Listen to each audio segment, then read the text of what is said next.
Charles Darwin a déclaré : « Il est difficile de faire un pas sans être confronté à la multitude d'organismes vivants sur notre Terre. » Cette simple observation a ouvert la voie à une révolution scientifique majeure. En 1859, avec l'origine des espèces, il n'était pas uniquement un naturaliste, mais un homme défiant les dogmes d'une époque, un pionnier affirmant que les espèces évoluent. À une époque où la science se heurtait souvent à des croyances religieuses, Darwin a ébranlé les fondements de la biologie. Au cœur de l'Angleterre victorienne, Darwin a navigué à travers un océan d'idées rigides et de croyances ancrées. Les avancées scientifiques étaient souvent rejetées si elles contredisaient les récits bibliques. Ces idées, considérées comme radicales, étaient perçues par certains comme hérétiques. Pourtant, ce naturaliste timide avait une détermination inébranlable. Chaque étape de son voyage sur le Beagle a été une quête intellectuelle, révélant les vérités cachées de la nature. Ses observations sur les îles Galapagos ont jeté les bases de la sélection naturelle, bouleversant la science pour des générations. À son retour, ses idées, germées dans l'observation, allaient être accueillies par des tempêtes de critiques. Les opposants, religieux et scientifiques, le voyaient comme un fauteur de troubles. « Qu'est-ce qu'un simple naturaliste sait de la complexité de la vie ?» s'interrogeait-il. Au milieu des menaces d'ostracisme, Darwin a persévéré. Sa détermination à publier ses découvertes était alimentée par la conviction que la vérité devait être révélée. La biodiversité, pensait-il, était le résultat d'un processus complexe, pas d'une création parfaite. La publication de l'origine des espèces allait marquer un tournant pour l'humanité. Des siècles de compréhension du monde naturel étaient remis en question. Ce livre suscita des débats douloureux, affectant non seulement la biologie, mais influençant l'éthique et la sociologie.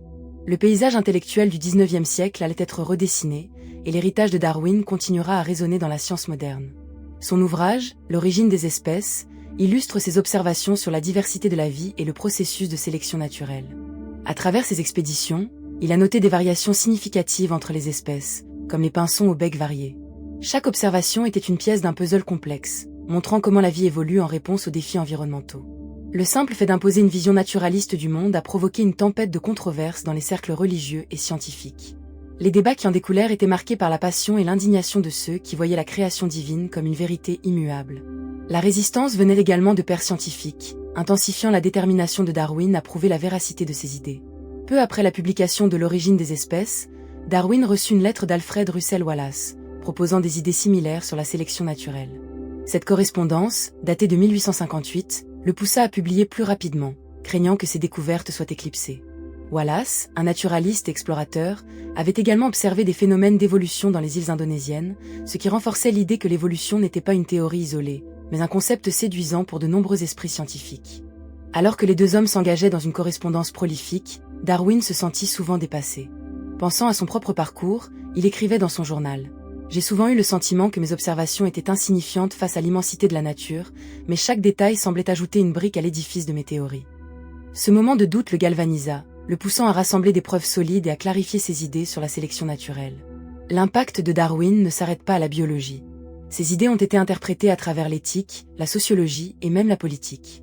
Si les êtres humains étaient le produit d'un processus évolutif, alors les notions de nature, culture, bien, mal, liberté et déterminisme devaient être redéfinies.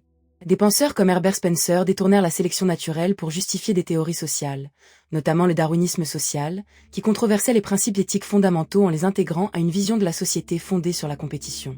Les luttes de Darwin, entourées de scepticisme, témoignent d'un génie qui persista dans ses recherches, accumulant des données et réalisant des expériences qui continuent encore aujourd'hui.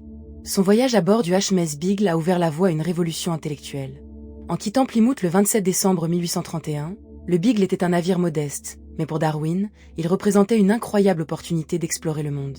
Pendant près de 5 ans, il a navigué à travers des eaux inconnues, remplissant des carnets de notes décrivant des espèces qu'il n'aurait jamais imaginées. Les îles Galapagos, découvertes en 1535 par l'explorateur espagnol Thomas de Berlanga, sont devenues le véritable laboratoire vivant de Darwin. En septembre 1835, lorsqu'il est arrivé sur ces îles, il a été frappé par la diversité des espèces. Les iguanes marins, se prélassant au soleil sur les rochers volcaniques, semblaient si différents de leurs homologues continentaux, tout comme les célèbres pinsons au bec varié, adaptés au type de nourriture disponible sur différentes îles. Dans ses notes, il s'est demandé comment ces oiseaux si similaires pouvaient-ils avoir évolué en tant qu'espèces distinctes. C'est dans cet environnement exceptionnel que les idées de Darwin ont commencé à prendre forme. L'observation de la variabilité des espèces a été corroborée par des études supplémentaires. En 1861, il aurait plus tard revu les fossiles d'ancêtres d'oiseaux, découvrant ainsi des liens évolutifs. Ces découvertes ont constitué des preuves tangibles qui soutenaient sa théorie de l'évolution par sélection naturelle. Il a également été influencé par les travaux de précurseurs tels que Jean-Baptiste Lamarck, qui avait proposé que les espèces évoluent au fil du temps, bien que ces idées aient été en grande partie discréditées. En 1856, avant même la publication de son livre, Darwin commença à rédiger un manuscrit sur la variation des animaux et des plantes sous l'influence de la domestication, soulignant l'importance de la sélection artificielle. Cette recherche a renforcé l'idée que si les humains pouvaient modifier les traits des espèces domestiquées par sélection, la nature elle-même devait avoir ses propres mécanismes de sélection, un concept qui deviendra central à sa théorie. La réaction au livre fut une véritable tempête. Les premières critiques dès l'origine des espèces sont souvent considérées comme un moment charnière. En 1860, lors d'une réunion de la British Association for Advancement of Science à Oxford, un débat célèbre éclata entre Thomas Huxley, un fervent défenseur de Darwin, et le prédicateur Richard Owen, un adversaire de l'évolution.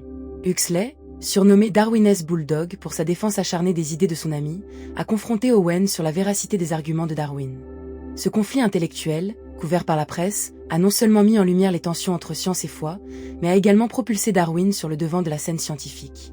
Les mots de Darwin résonnent aujourd'hui comme un appel à la curiosité, à l'exploration et à la remise en question des vérités établies. Dans cette période de bouleversement intellectuel, son œuvre annonce l'émergence d'une nouvelle ère de pensée, où le doute et la réflexion personnelle seraient encouragés. Le souffle du changement était à nos portes, avec Darwin comme messager. Tout au long de sa vie, il a continué à affiner ses idées, publiant des ouvrages supplémentaires comme La filiation de l'homme en 1871, qui s'attaquait directement aux implications de l'évolution sur la nature humaine. Dans ce livre, il a osé explorer l'origine de l'homme, affirmant qu'il était le produit d'un long processus évolutif, abordant des thèmes comme la sexualité et le comportement social chez les animaux, tout en s'éloignant davantage des doctrines religieuses traditionnelles. La controverse ne s'est pas limitée à la science. Les institutions religieuses ont également été poussées à réévaluer leurs croyances. Des figures influentes comme le révérend Charles Kingsley ont tenté de concilier la science et la foi, avançant l'idée que Dieu pouvait avoir créé le processus de l'évolution. Cependant, beaucoup d'autres demeuraient farouchement opposés aux idées de Darwin, craignant que ces théories n'ébranlent les fondements moraux de leur société.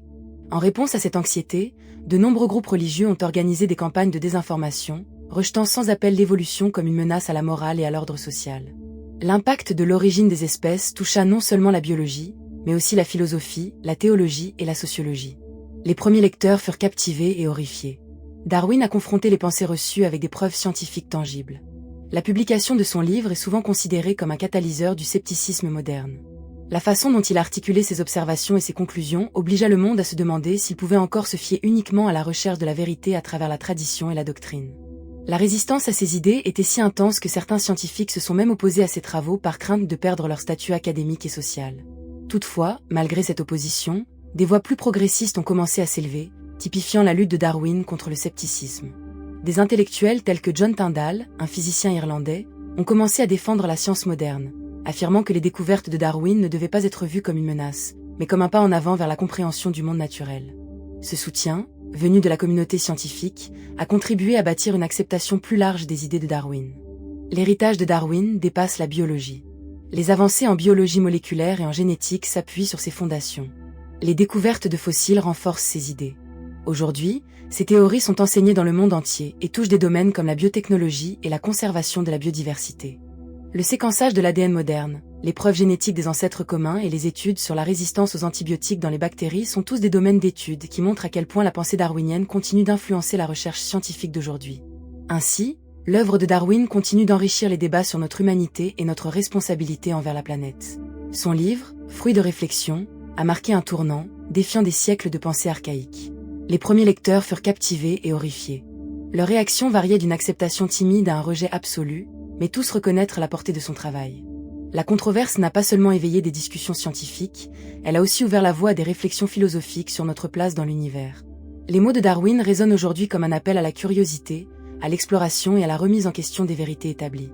Dans cette période de bouleversement intellectuel, son œuvre annonce l'émergence d'une nouvelle ère de pensée, où le doute et la réflexion personnelle seraient encouragés.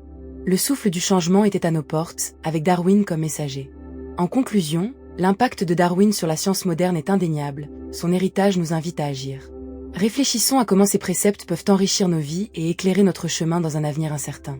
Sommes-nous prêts à embrasser la curiosité et à engager un dialogue respectueux avec le monde naturel ? L'héritage de Darwin, flottant à travers le temps, nous incite à adopter une vision plus éclairée pour l'avenir.